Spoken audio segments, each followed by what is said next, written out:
গিন্নি, ও গিন্নি, কি রান্না করলে গো আজ? বড্ড খিদে পেয়েছে যে। কি আর রান্না করব, প্রতিদিন যা করি তাই। খেতে শাকসবজি ছাড়া নতুন আর কি রান্না করব? বাজার থেকে কি তুমি কিছু আনো?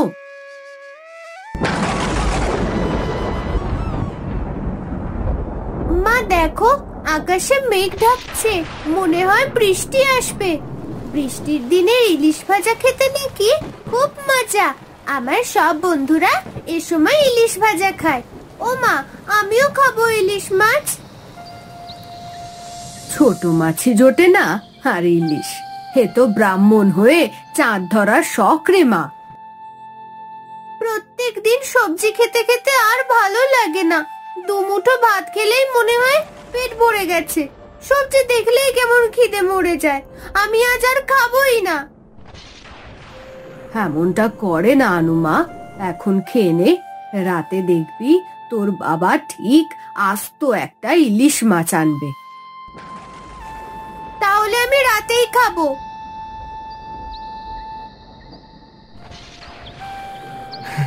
সবই আমার পোড়া কপাল। আজ আমার কারণেই সংসারে এত অভাব। হে কি, তুমিও ভাত ফেলে উঠে পড়লে কেন? দেখি গিয়ে এবেলা খেতে সবজি বেচে ইলিশ পাই কিনা। তাই বলে না খেয়ে উঠে যাবে? তোমাকে আমি না খেয়ে যেতে দেব না, খেয়ে যাও। মেয়েটা খেলো না, আমি কি করে খাই গো গিন্নি? এছাড়াও পরে গেলে বাজারে খদ্দের পাবো না, সন্ধে হয়ে যাবে যে।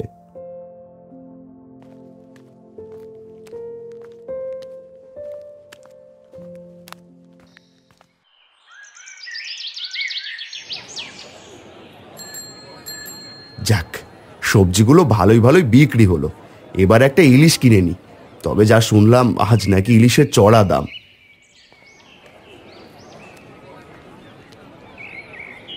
কিরে, তুই মাছের দোকানে? মাছ কেনার সাধ্য কি তোর আছে?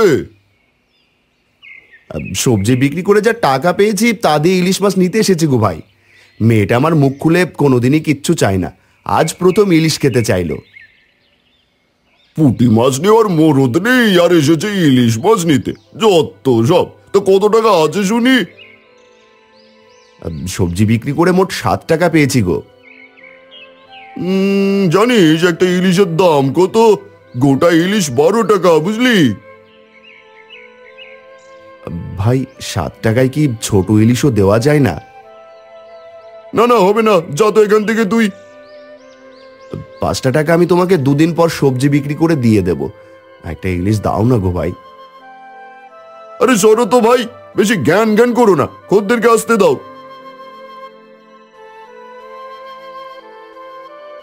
আজকে যে আমি মেয়েটাকে আশা দিয়ে এসেছিলাম ইলিশ নিয়ে যাব, কেমন বাবা আমি! বাবা হিসেবে সম্পূর্ণ ব্যর্থ।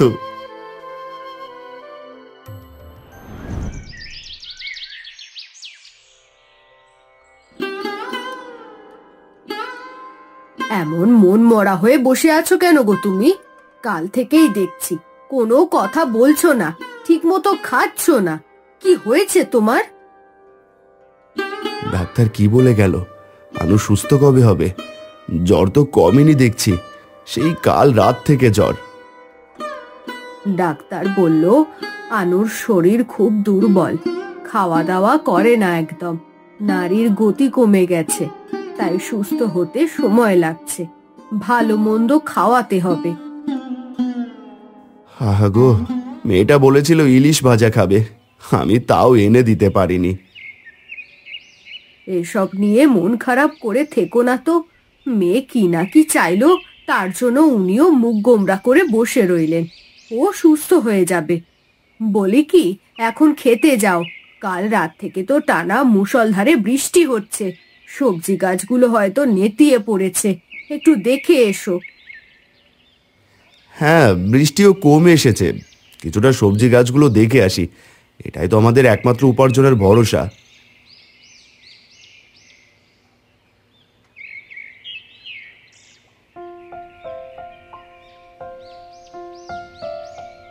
সব গাছ তো দেখছি ঠিকই আছে, কুমড়ো মাচাও দিব্যি আছে। আরে এ কি, কুমড়ো মাছার নিচে মাছ! এ তো দেখছি ইলিশ মাছ, এত বড় ইলিশ! কিন্তু এখানে এলো কি করে? মনে হয় বৃষ্টির পানিতে নদী থেকে ভেসে এসেছে। এ তো মেঘ না চাইতেই জল। মেয়ের ইলিশ খাওয়ার শখ আজ পূরণ হবে। যাই, হানুর মাকে বলি এটা ভাজা করতে।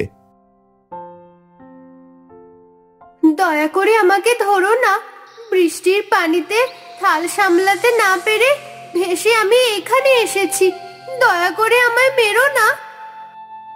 আশ্চর্য, এ আমি কি শুনছি? মাছটা কথা বলছে কিভাবে? না না, মনে হয় আমি ভুল শুনছি। না, তুমি ভুল শুনছো না, আমি কথা বলছি। কিন্তু একটা মাছ কিভাবে কথা বলতে পারে? আমি সাধারণ মাছ নয়, আমি এক বিশেষ মাছ। আমি সবার কথা যেমন বুঝতে পারি, তেমন কথা বলতেও পারি। সে তো বুঝলাম, কিন্তু আমার যে ইলিশ লাগবে, আমার মেয়ে খুব অসুস্থ, ও যে ইলিশ খেতে চেয়েছে। বেশ, তাহলে নিয়ে যাও। তোমার মেয়ের জন্য না হয় আমার জীবন উৎসর্গ করলাম। এ কি, তুমি কাঁদছো কেন? তোমাকে আমি মারতে পারবো না, তোমার প্রতি মায়া হচ্ছে।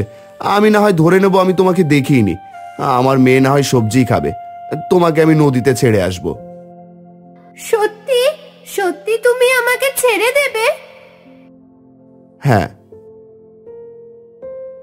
নদীতে আমায় ছাড়তে হবে না, আমি তোমাকে তোমার দয়ালু মনের পুরস্কার দিতে চাই। আমি কিচ্ছু চাই না, আমার মেয়ের জন্য শুধু একটা ইলিশ হলেই হবে। সে তুমি পাবে, আগে তোমার পুকুরে আমাকে ছেড়ে দাও। কিন্তু আমার তো পুকুর পচা, এই পচা পানিতে তুমি থাকতে পারবে না। ইলিশ তো নদীতে জন্মায়। সে তোমাকে ভাবতে হবে না, আমাকে এখন পুকুরে ছেড়ে এসো। কাল সকালে এসে দেখবে তোমার পুকুরখানা। ঠিক আছে, আমি তাই করছি।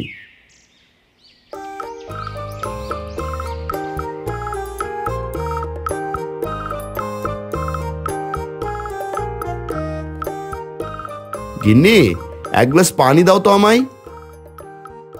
এতক্ষণে বাড়ি ফেরার সময় হলো? খেতে এতক্ষণ কি করছিলে শুনি?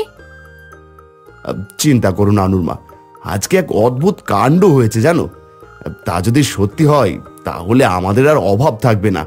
আনুকেও ইলিশ মাছের জন্য কান্না করতে হবে না আর। কি বলছো গো এসব? কিচ্ছুই বুঝতে পারছি না। বলছি, আগে বলো আনু কেমন আছে এখন? এখন অনেকটা সুস্থ হয়েছে। আগে বলো, কি অদ্ভুত ঘটনা ঘটেছে? আমার যে আর তর সইছে না। আমি যখন সবজি খেতে গেলাম তখন। সে কি, যা বললে তা কি সত্যি?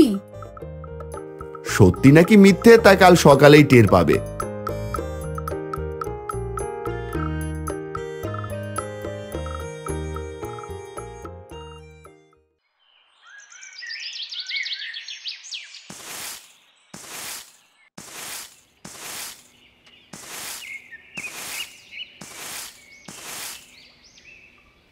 চলো তো দেখি পুকুরের কি অবস্থা। হ্যাঁ, ইলিশ মাছটা কি পচা পানিতে আদেও বেঁচে আছে? আনুমা, আবার তুই কেন এলি এই অসুস্থ শরীর নিয়ে? বাবা, আমি এখন অনেকটা ভালো আছি।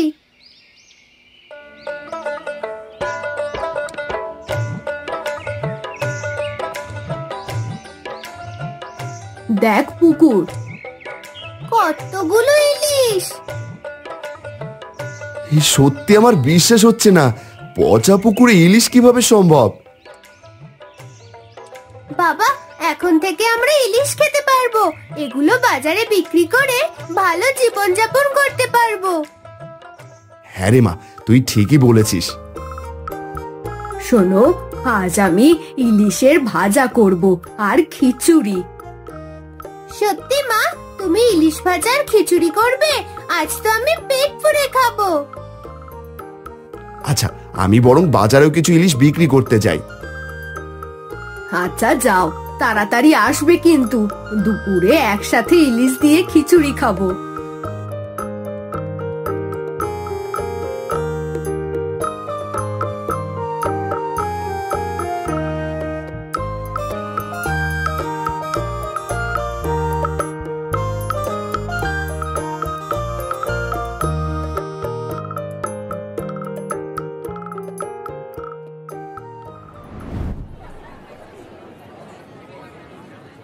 এই নিয়ে যান, নিয়ে যান, তাজা তাজা ইলিশ নিয়ে যান। কম টাকায় একটা গোটা ইলিশ নিয়ে যান। বড় বড় ইলিশের দাম মাত্র 5 টাকা। এই 2 দিন আগেও তো আমার কাছে ইলিশ কিনতে এলো, আজকে সোজা তাজা তাজা বড় বড় ইলিশ বিক্রি করতেই চলে আসলো। ওর তো পুকুরও নেই, সব খদ্দের দেখছি ওর মাছই কিনছে। আমার মাছের দিকে যে কেউ ফিরেও তাকাচ্ছে না। কিরে জোহর, এই 2 দিন আগে তো মেয়ের জন্য ইলিশ কেনার জন্য ন্যাকামু করলি, আজ সোজা নিজে ইলিশের ঝুড়ি নিয়ে বসলি। কোথায় পেলি বলতে এত ইলিশ? পাবো কোথায়? তুমি তো সেদিন কটা টাকার জন্য ইলিশ দিলে না, তাই নিজের পুকুরে ইলিশ চাষ করেছি। তুই কি আমাকে বোকা পেয়েছিস? পুকুর বলতে তো তোর ওই পচা পুকুর, নদী ছাড়া কি ইলিশ জন্মায় নাকি? তাও আবার তোর ওই পচা পুকুরে। হিংসে হচ্ছে বুঝি? হোক, তাতে আমার কিচ্ছু যায় আসে না। তুই কি আমাকে তোর পুকুর থেকে 4টে মাছ দিবি? আমিও পুকুরে ইলিশ চাষ করব। তোমার কি স্মৃতিশক্তি নেই? তুমি কটা টাকার জন্য আমায় অপমান করে খালি হাতে ফিরিয়ে দিয়েছিলে, মনে নেই? তার শাস্তি আজ পাচ্ছি। কেউ আমার মাছ নেওয়া তো দূরের কথা, এই আমার দোকানের দিকে তাকাচ্ছেও না। ভুল হয়ে গেছে, আমায় দয়া করো। আমার সন্তানেরা না হলে যে না খেতে পেয়ে মরে যাবে। আচ্ছা ঠিক আছে, সন্তানেরা খালি পেটে থাকলে বাবা মায়ের কষ্ট কি হয় সেটা আমি বুঝি। আমি তোমাকে দেবো 4টে মাছ। কাল তুমি এসো আমাদের বাড়িতে, তোমার পছন্দের মতো 4টে মাছ নিয়ে যেও।